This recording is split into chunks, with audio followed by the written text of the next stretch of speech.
best way to get the optimum results out of your day is to plan your day the night before. There are two reasons for this. Too often during the day, we're just responding to everyone else's needs instead of doing our intended plan. So if you don't have a plan, you're guaranteed not to be doing what you want to do. You'll be responding to other people. The second reason for planning your day the night before is you can rationally decide what you're going to do at what time of the day. Too often people just work from a to-do list.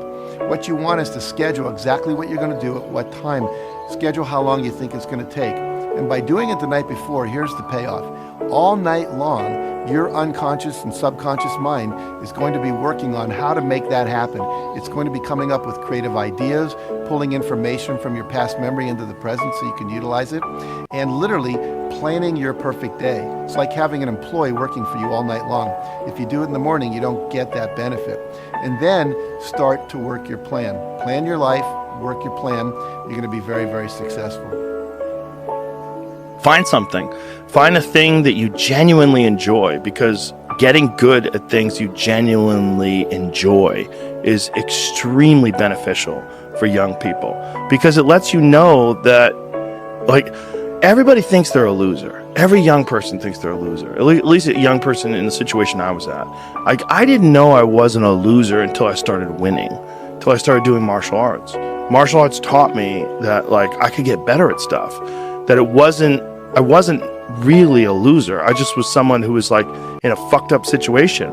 But you could channel all that energy that you have as a young person into something and get better at it. And then all of a sudden people admired me. I was like, this is crazy. So I went from being someone who was incredibly insecure and basically a failure to someone who was really successful at this one thing that was very dangerous. I fell in love with an essay by Strangest Loop, and it is a list of things that are not doing the thing. So here is a list of things that are not doing the thing. Preparing to do the thing isn't doing the thing. Scheduling time to do the thing isn't doing the thing. Making a to-do list for the thing isn't doing the thing. Telling people you're going to do the thing isn't doing the thing. Messaging friends who may or may not be doing the thing isn't doing the thing. Writing a banger tweet about how you're going to do the thing isn't doing the thing. Hating on yourself for not doing the thing isn't doing the thing. Hating on other people who have done the thing isn't doing the thing. Hating on the obstacles in the way of you doing the thing isn't doing the thing. Fantasizing about all of the adoration you'll receive once you do the thing isn't doing the thing. Reading about how to do the thing isn't doing the thing. Reading about how other people did the thing isn't doing the thing. Reading this essay isn't doing the thing. The only thing that is doing the thing is doing the thing.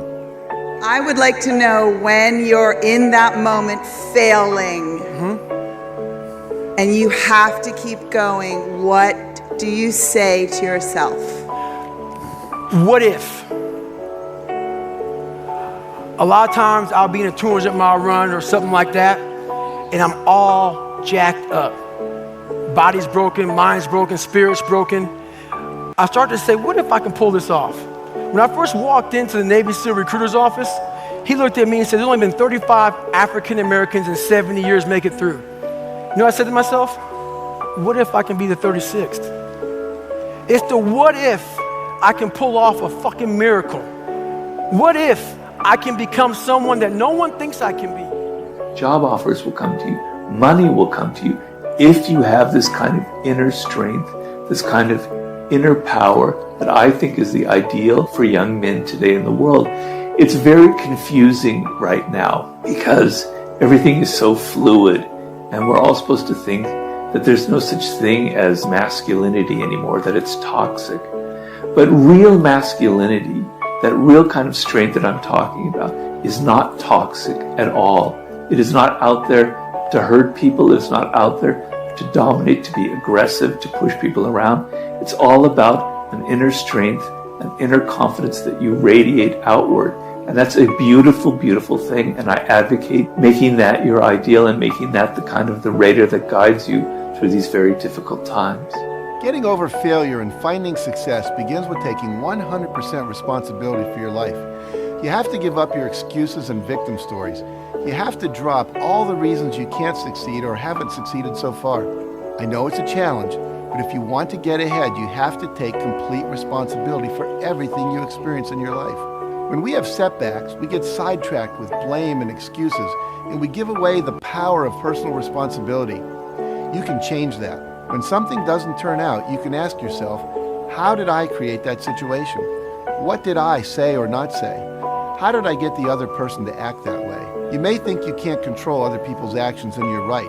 You can't. But we have a part in everything that happens. What if you hear that people have said something bad about you? Maybe it isn't even true, but you can think back and see your part in it. Maybe you've criticized them in the past without having all the information. Maybe they've heard you criticize others. Our actions affect people in ways we can never imagine.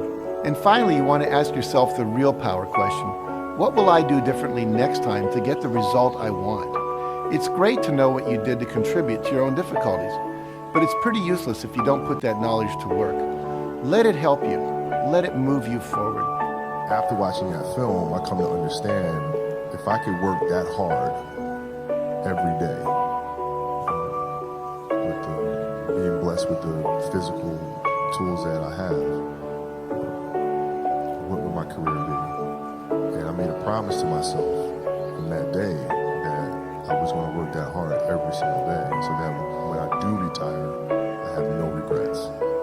And that was the most important thing for me, is to leave no stone unturned, get better every single day.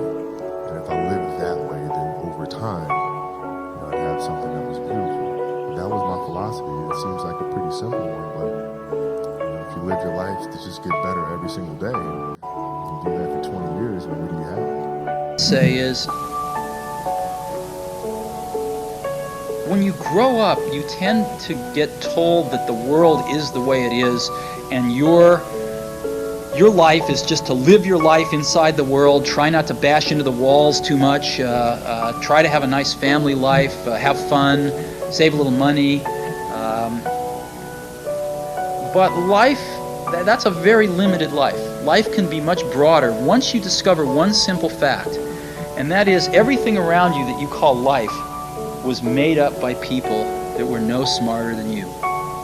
And you can change it. You can influence it. You can build your own things that other people can use. And the minute that you understand that you can poke life and actually something will, if you push in, something will pop out the other side, that you can change it, you can mold it. That's maybe the most important thing, is to shake off this erroneous notion that life is there and you're just going to live in it, versus embrace it, change it, improve it, make your mark upon it. I think that's very important. And however you learn that, once you learn it, you'll want to change life and make it better, because it's kind of messed up in a lot of ways. Once you learn that, you'll never be the same again. That kind of big decision. And, I'd already talked to my wife about this, and she was very supportive and said, look, you can count me in 100%, whatever you want to do. It's true, she had married this kind of, fairly stable guy in a stable career path, and now he wanted to go do this crazy thing, but she was 100% supportive. So it really was a decision that I had to make for myself.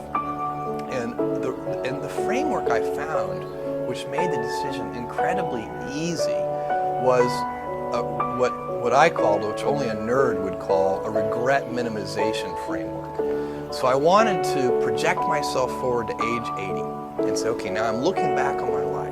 I want to have minimized the number of regrets I have. And I knew that when I was 80, I was not going to regret having tried this. I was not going to regret having wanted, trying to participate in this thing called the internet that I thought was going to be a really big deal. I knew that if I failed, I wouldn't regret that. But I knew the one thing I might regret is not ever having tried. And I knew that that would haunt me every day. And so when I thought about it that way, it was an incredibly easy decision. And I think that's a very good, it's if you can project yourself out to age 80 and sort of think, what will I think at that time? It gets you away from some of the daily pieces of confusion. I left this Wall Street firm in the middle of the year. When you do that, you walk away from your annual bonus. And that's the kind of thing that in the short term can confuse you.